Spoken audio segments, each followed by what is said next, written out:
Boundaries don't have a favorite target. Intrusion doesn't check gender before it crosses a line. Discomfort doesn't care who you are, it just shows up. Quiet at first, like a shift in the air that your body notices before your mind can explain it. We talk about this a lot when it happens to women, and we should. But somewhere along the way we forgot that men feel it too. That boys grow up being told to ignore it, that silence gets handed to them, as if it's part of becoming a man. The truth is simple. Curiosity can turn into intrusion for anybody. A boundary can be crossed with anyone, and the moment something doesn't feel right, that moment matters, no matter who you are. I've noticed something over the years. Whenever I step into a cab, a ride share, a shuttle, a hotel hallway, or a waiting room, it's often the people who feel the most unsure, men and women, who ask the questions, not out of disrespect, not out of hostility. Most of the time, it's curiosity mixed with caution, a kind of instinctive scanning of the environment, trying to understand what they're seeing, trying to make sure they're not offending, trying to make sense of something unfamiliar, and when it's done respectfully, with a gentle tone, with the "I don't mean to offend you, but may I ask?" I don't mind. I explain. They learn, and the conversation moves on. But there's a difference between curiosity and intrusion. A difference between a question and a boundary test. A difference between wanting to understand and wanting to evaluate whether someone is vulnerable. Most people don't know that difference. Most people don't know what's appropriate to ask. When you're driving someone, or entering their hotel room, or transporting them to an appointment, and that's why I speak up. Not to punish anyone, not to embarrass anyone, but because there are people who don't know their rights, people who freeze up when something feels wrong, people who don't realize that certain questions are not appropriate, not professional, and not safe. Some people don't know they're allowed to say, "That question makes me uncomfortable." Some people don't know they're allowed to report it. Some people don't know that a contractor, a driver, a technician, anyone entering your space has boundaries they must follow. So I speak up. Because silence protects the wrong people and awareness protects the right ones. This isn't about anger. This isn't about getting anyone in trouble. This is about education, about safety, about understanding the psychology behind these interactions, so people can recognize the difference between curiosity and a red flag. And if I can turn that into something that teaches, something that raises awareness, something that helps someone else feel less alone and more empowered, then that's exactly what I'm gonna do.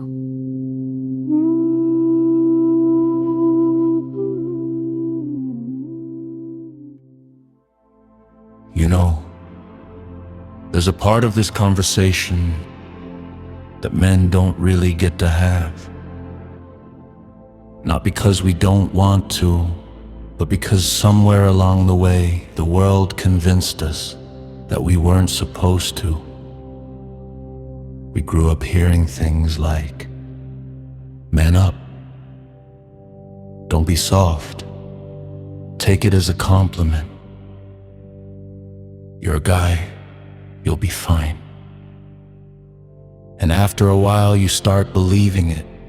You start thinking your discomfort isn't real, isn't valid, isn't worth mentioning. So when someone crosses a line with us, we don't even know what to call it. We just swallow it, laugh it off, pretend it didn't feel wrong. Because the world taught us that nothing is supposed to bother us, that boundaries are optional for men, that we're built to handle anything without flinching.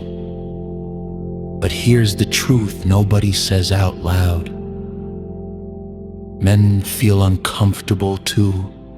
Men get boundary tested too. Men get intruded on too. And half the time we don't report it because we don't think anyone will take it seriously, or worse, we think they'll laugh. You ever try to tell someone that a question made you uncomfortable and they hit you with, "Bro, relax. You're overthinking it. She was just being friendly." You should be flattered. Flattered by something that didn't feel right, by a moment that made my stomach drop, by a situation I would have been told to protect someone else from. If the roles were reversed, see, nobody teaches boys that curiosity can turn into intrusion too. Nobody tells men that they're allowed to say no without being called weak. Nobody tells us that we're allowed to step back, set boundaries, or report something that crossed a line. We're raised to be unshakable, untouchable, unbothered, like we're made of steel instead of skin. But strength doesn't mean silence, and silence doesn't mean safety. Sometimes silence just means we didn't think we had permission to speak up. So let me say this clearly.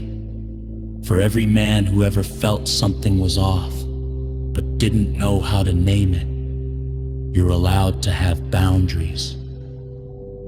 You're allowed to feel uncomfortable. You're allowed to step away.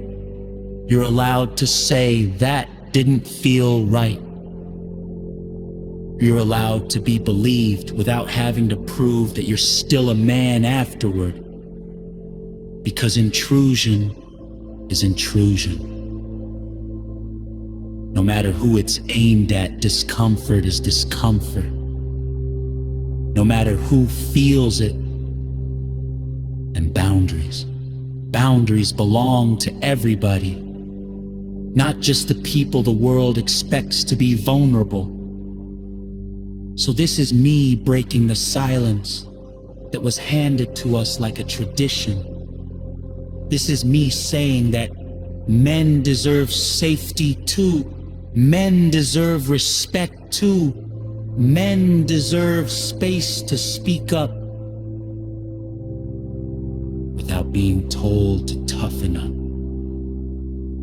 And if nobody else ever said it to you, hear it from me. Your boundaries matter. Your voice matters. And you don't have to carry discomfort just because the world told you. You're strong enough to hold it.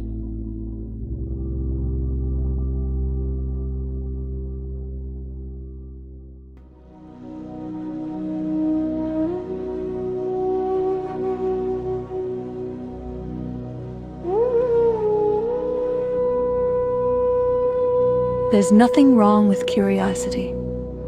curiosity is human. Curiosity is how people learn, how they bridge gaps, how they understand what they've never seen before.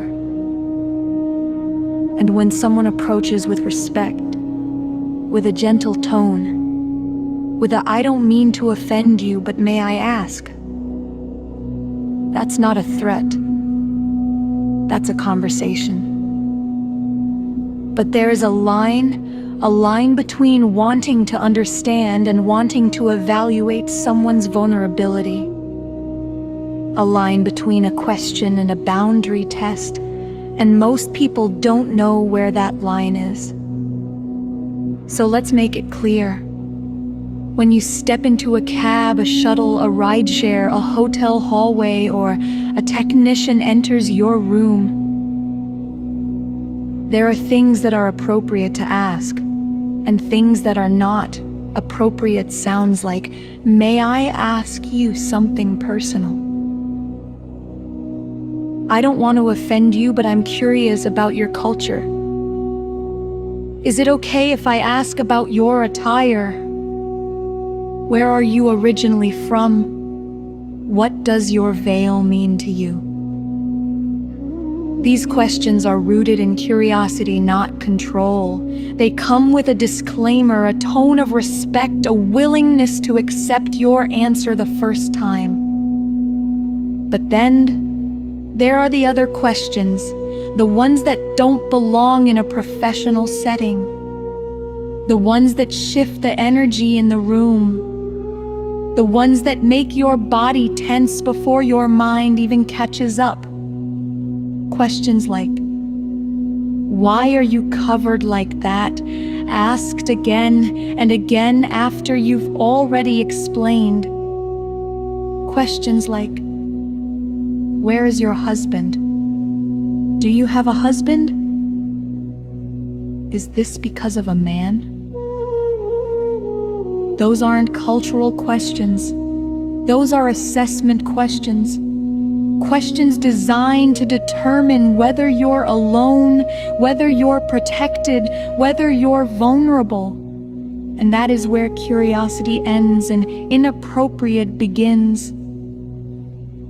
Because a driver, a technician, a contractor, a stranger in a position of temporary access to your space has no right to evaluate your personal life, your marital status, your safety, or your level of protection. That is not curiosity. That is a boundary violation, and many people don't know that. Many people freeze. Many people think they have to answer. Many people don't realize they're allowed to say, "That question is inappropriate," or "I'm not comfortable discussing that," or "This is not a professional question."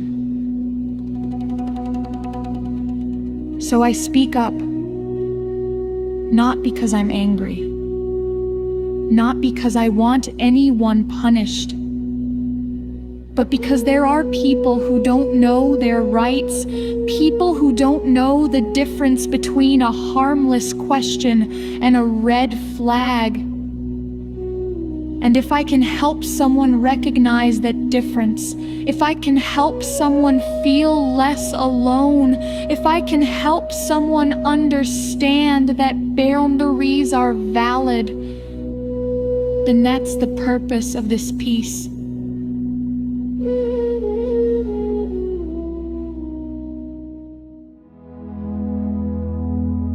What drivers, technicians, and contractors are not allowed to ask? When someone is in a position of temporary access to your space, a driver behind the wheel, a technician in your hotel room, a contractor entering your home, there are professional boundaries they must follow. And there are questions they are not allowed to ask you. Not legally, not ethically, not professionally. These include questions about your marital status. Do you have a husband? Where is your husband? Are you here alone? Is someone protecting you? These are never appropriate in a professional setting. They are not cultural questions. They are vulnerability assessments. Questions about your living situation. Do you live alone? Is anyone else staying with you? How long are you staying here? What room number are you in? These questions cross safety boundaries. No driver or technician has the right to know this. Questions about your body, clothing, or religious attire. Asking once respectfully with a disclaimer is curiosity, but why are you wearing that? Why do you people dress like this? What are you hiding under there? Why are you covered like that? Repeated questioning after you've already explained is not curiosity, it's pressure. Questions that imply judgment or threat. You don't look like you're from here. Are you allowed to dress like that? Who lets you wear that? These are not questions. These are power plays. Questions that isolate you. Anything asked only after the partner leaves. Anything asked only when you're alone. Anything asked in a lowered voice is a red flag. Professional workers do not isolate guests to ask personal questions. Ever. What you are allowed to say in response. Most people don't know they're allowed to set boundaries. Most people don't know they're allowed to shut down a question. Most people don't know they're allowed to protect their space. So let's make it clear. You are allowed to say, I'm not comfortable discussing that. Simple, direct, professional. That question is inappropriate. You don't owe an explanation. Let's keep the conversation professional. This resets the boundary without confrontation. I prefer not to answer personal questions. This is firm and neutral. Please focus on the service you're here to provide. This redirects the interaction. I'd like to end this conversation now.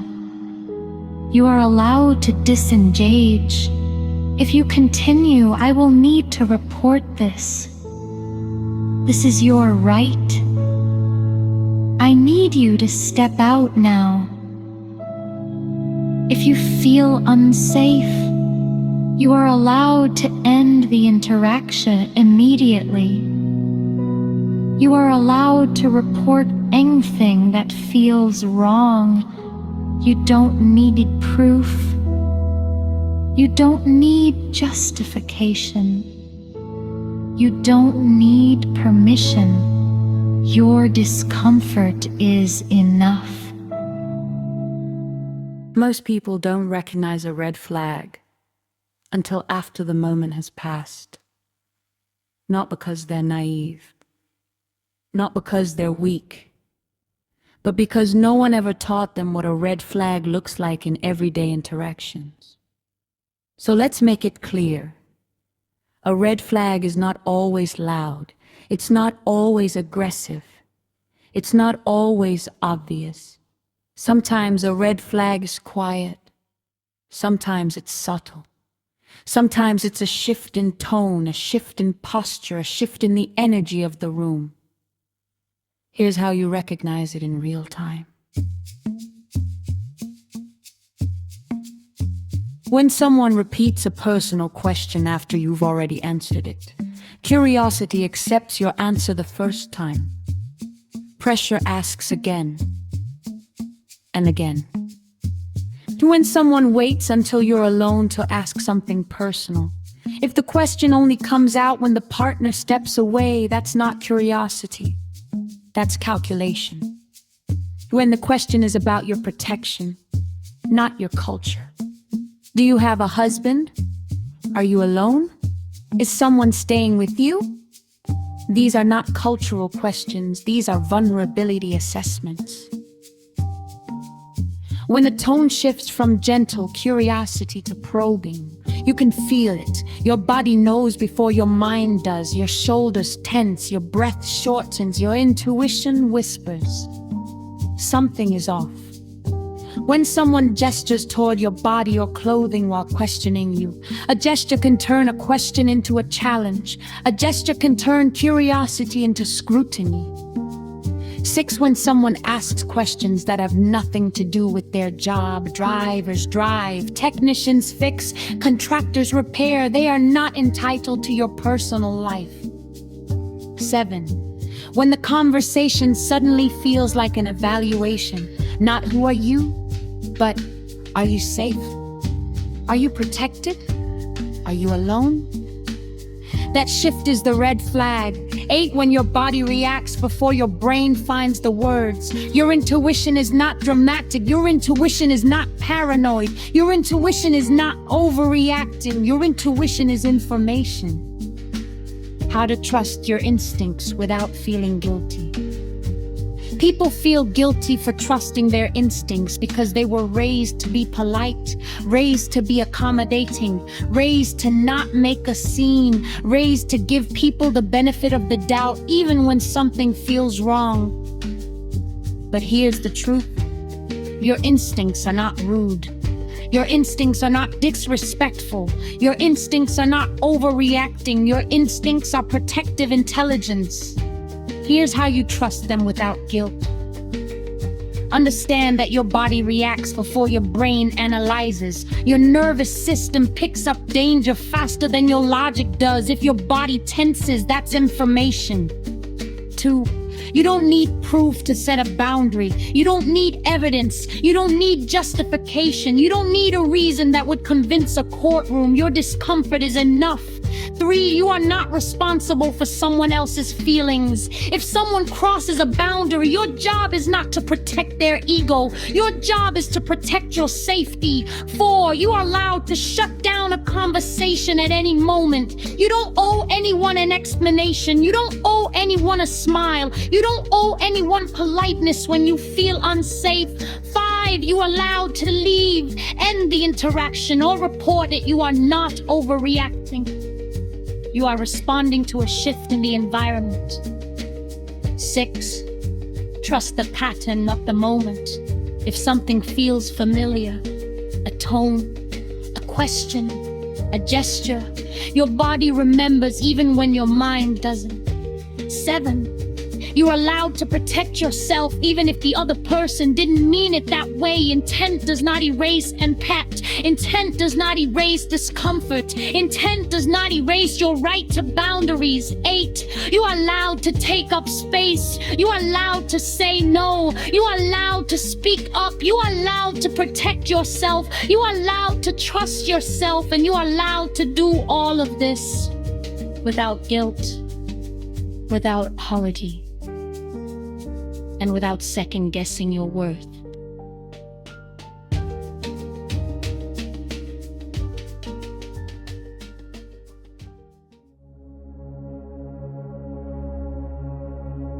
How to respond. When someone crosses a boundary, most people freeze. Not because they're weak, but because they were never taught what to say. So let's make it simple. Here's how to respond when a driver technician, contractor, or anyone in a professional role crosses a line, and name the boundary without apologizing. You don't need to explain. You don't need to justify. You don't need to soften it. You can say, "I'm not comfortable discussing that. That question is inappropriate. Let's keep this professional." Short, clear, firm. To redirect the interaction. This shifts the power back to you. Please focus on the service you're here to provide. Let's stay on topic. I prefer not to answer personal questions. This tells them the conversation is going in the wrong direction. 3. End the conversation if needed. You are allowed to disengage. I'd like to end this conversation now. I'm not continuing this discussion. You don't owe them anything beyond that.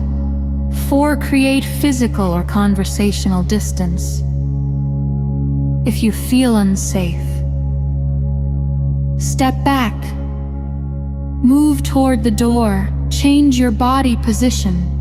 Call someone.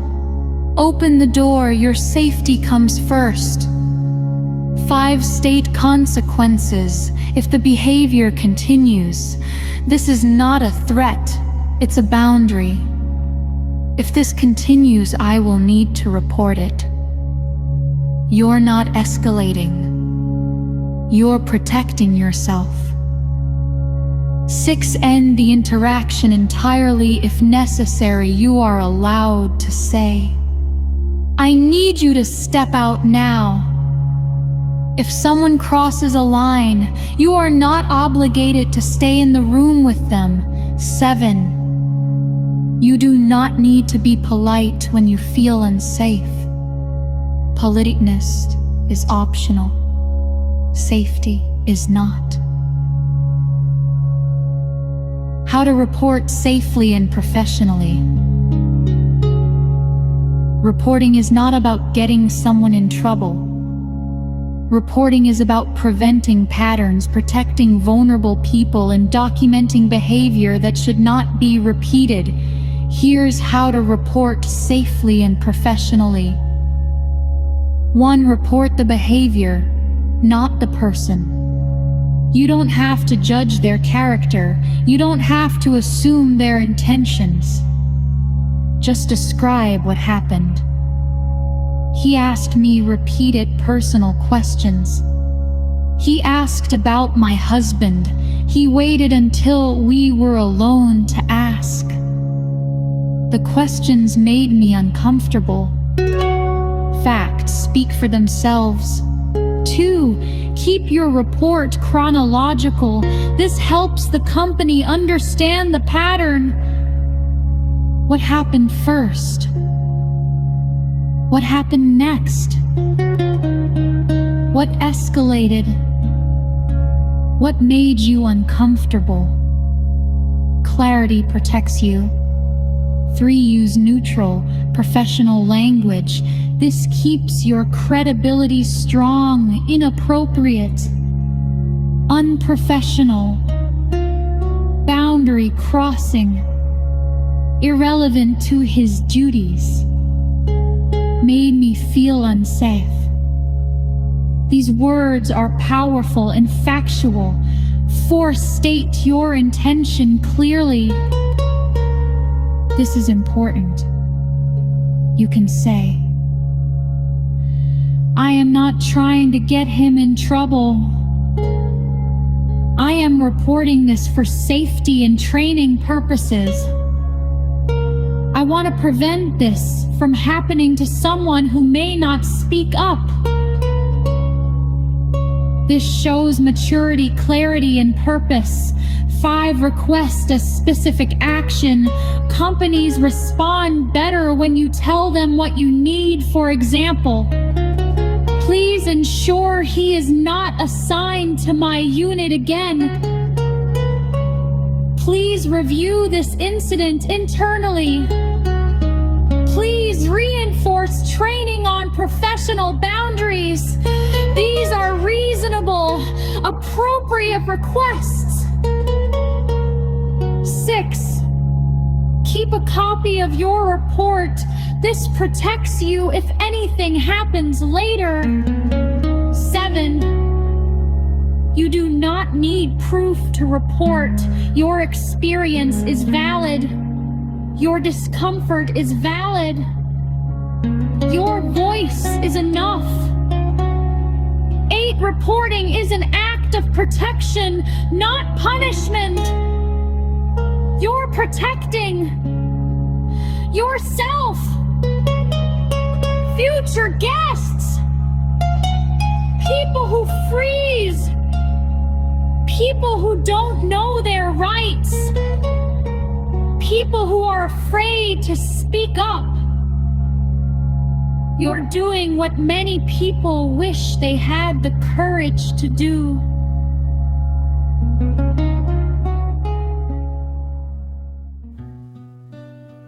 How to recognize when curiosity is healthy versus when it's a red flag.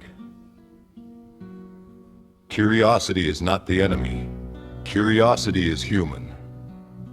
Curiosity is how people learn, connect, and understand what they've never encountered before. But curiosity has a tone. Curiosity has a posture. Curiosity has boundaries, and when curiosity shifts into something else, pressure, intrusion, evaluation, your body feels it before your mind names it. Here's how to tell the difference. Healthy curiosity sounds like a disclaimer before the question. I don't want to offend you, but may I ask? This shows awareness and respect. A gentle tone, not demanding, not interrogating, just curious. A single question, asked once. Healthy curiosity accepts your answer the first time. It doesn't push, it doesn't pry. A question about culture, not vulnerability. What does your veil mean to you is curiosity. Where is your husband? Is not. A willingness to drop the topic immediately if you say, I prefer not to discuss that. Healthy curiosity backs off without hesitation. No change in body language or energy. The conversation stays light, respectful, and neutral. Healthy curiosity is about understanding, not assessing. Red flag curiosity sounds like repeating the question after you've already answered. That's not curiosity, that's pressure.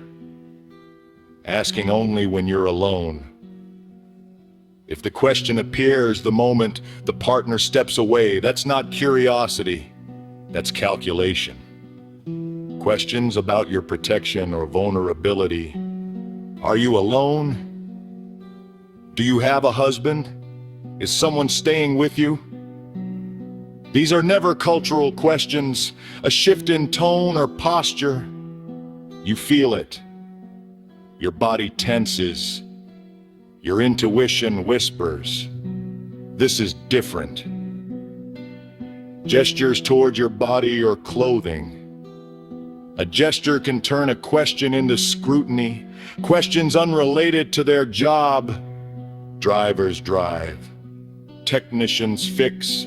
Contractors repair. They are not entitled to your personal life. A sudden interest in your living situation. How long are you staying? What room are you in? Is anyone else with you? These are red flags every time. Healthy curiosity is about you as a person. Red flag curiosity is about you as a target. Why men tend to ask more often. a psychological explanation. This isn't about blaming men. This isn't about stereotyping. This is about patterns of socialization, instinct, and how different genders navigate unfamiliar situations. Here's the psychology behind it. When men are often socialized to assess their environment, not aggressively, but in a situational awareness way. When something is unfamiliar, many men instinctively try to categorize it, understand it, determine whether it signals anything about the interaction. A face covering is unusual in many parts of the US, so it triggers curiosity. Two men often feel responsible for not offending.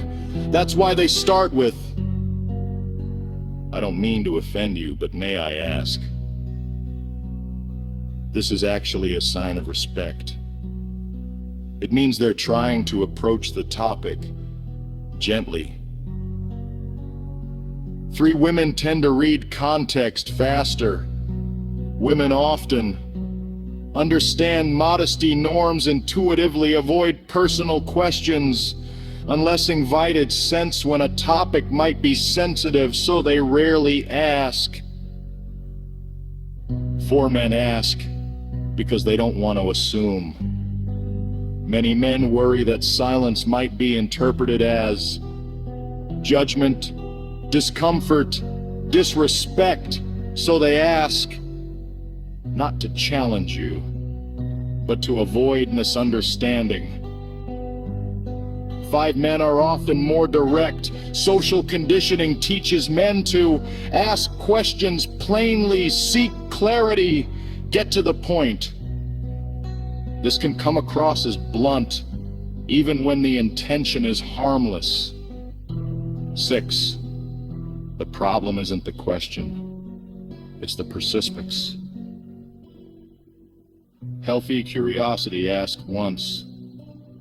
Red flag curiosity asks again and again, and then shifts into, "Where is your husband? Are you alone? Is someone protecting you?" That's not cultural curiosity. That's vulnerability assessment. 7, your instinct to educate the first time is correct. You assume good intentions. You answer calmly. You give them the benefit of the doubt, and that's appropriate. But when the tone shifts, when the questions escalate, when the focus moves from culture to vulnerability, your instinct to protect yourself is also correct. 8, this explanation helps others understand the pattern. You're not saying, "Men are the problem." You're saying, "Here's the psychology behind why men ask more often, and here's how to tell when it's healthy curiosity versus when it's a red flag." That's education. That's awareness. That's empowerment. At the end of the day, this isn't about rideshars. It isn't about hotel rooms. It isn't about technicians or drivers or strangers in passing. This is about awareness. This is about boundaries. This is about the moments that make your stomach tighten before your mind finds the words. This is about the people who freeze, the people who doubt themselves, the people who don't know they're allowed to say, "That question isn't appropriate," or "I'm not comfortable with that," or "I need you to step back." This is about the ones who stay silent because they were taught to be polite, because they don't want to offend, because they don't want to make a scene, because they don't know that their instincts are valid. And if my voice can help someone recognize a red flag sooner, if my experience can help someone trust their intuition, if my clarity can help someone understand the difference between curiosity and a crossed line, then this piece has done its job, because silence protects the wrong people, awareness protects the right ones, and if I have to be the one who speaks up so someone else doesn't have to, then that's exactly what I'm gonna do. Now that we've laid the foundation, the psychology, the boundaries, the red flags, the instincts, the rights you didn't know you had, we can shift into the artistic side of this, because education opens the door. But art is what walks people through it. Art is what makes the lesson memorable. Art is what makes the message human. Art is what turns awareness into understanding. Yeah, here's what I want you to walk away with. Curiosity is normal. Pressure is not. A respectful question is fine. Repeated questioning is not too. You do not owe anyone personal information. Not your marital status, not your living situation. Not your room number, not your protection level. 3, your instincts are valid. Your body reacts before your brain analyzes. Trust that. 4, you are allowed to set boundaries. You can say, I'm not comfortable discussing that. that question isn't appropriate. Let's keep this professional. 5, You are allowed to end the interaction. You can step back. You can redirect. You can ask them to leave. 6, you are allowed to report, not to punish, but to protect, to prevent patterns, to safeguard the people who don't speak up. 7, awareness is protection. Knowing the difference between curiosity and a crossed line can change everything. 8, you are not alone. If something feels off, if something feels wrong, if something makes you uncomfortable, you are allowed to trust yourself. And if no one ever told you that before, I'm telling you now. When someone sets a boundary, it isn't anger and it isn't silence. It's a calm, steady expression that says, I know who I am and I'm standing right here. There are no mixed signals in that moment. There's no confusion across cultures, religions, genders, and boundaries. People share this same look. A look shaped by years of being questioned, misunderstood, or treated as if their comfort was optional, and yet they continue to stand, not to fight and not to explain, but to remind the world that respect isn't earned through curiosity, it's given through awareness. So when you see that look, the one that doesn't smile, doesn't invite, and doesn't yield, understand that it isn't rejection, it's recognition. It's the universal expression that says, This is my boundary, and it belongs to all of us.